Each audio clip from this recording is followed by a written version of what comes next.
GCS के महत्वपूर्ण प्रश्न हैं। पहला प्रश्न है, निम्नलिखित में से किस नदी को राष्ट्रीय जलमार्ग 1 के रूप में प्रयुक्त किया जाता है? तो गंगा नदी को राष्ट्रीय जलमार्ग 1 के रूप में प्रयोग किया जाता है। ए ऑप्शन सही है आपका। उत्तर प्रदेश की सबसे लंबी नहर कौन सी है? तो उत्तर प्रदेश की सबसे लंबी नहर शारदा नहर है, याद रखिएगा। निम्नलिखित में से उत्तर प्रदेश की पेयजल परियोजना कौन सी है? तो उत्तर प्रदेश की पेयजल परियोजना गोकुल बैराज परियोजना है। केंद्र द्वारा किस नदी को राष्ट्रीय नदी घोषित किया गया? गंगा नदी को, सभी लोगों को पता है, गंगा नदी को राष्ट्रीय नदी घोषित किया गया है। हथनी कुंड परियोजना किस नदी पर स्थित है? हथनी कुंड परियोजना यमुना नदी पर स्थित है। हथनी कुंड यमुना नदी, याद रखिएगा। माता टीला परियोजना बेतवा नदी पर है, याद रखिएगा। माता टीला परियोजना बेतवा नदी पर है। निम्नलिखित में कौन सुमेलित नहीं है? राजघाट यमुना, यही सुमेलित नहीं है, जबकि रानी लक्ष्मीबाई बेतवा नदी पर सुमेलित है। रिहंद नदी पर, माता टीला बेतवा नदी पर यह सुमेलित है।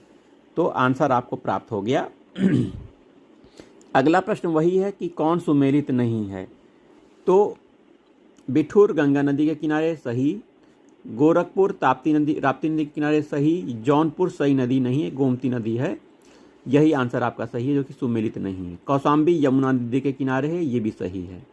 ठीक है, सी ऑप्शन सही है आपका। अगला प्रश्न है, निम्नलिखित में से कौन सा बांध बेतवा नदी पर बनाया गया है? राजघाट बांध बेतवा नदी पर बनाया गया है। फुलहर झील भारत के किस राज्य में है? फुलहर झील उत्तर प्रदेश राज्य में है, गोमती नदी से संबंधित है। परीक्षा बांध किस नदी पर अवस्थित है? परीक्षा बांध आपका ये बेतवा नदी से संबंधित है। परीक्षा बांध बेतवा नदी, याद रखिएगा।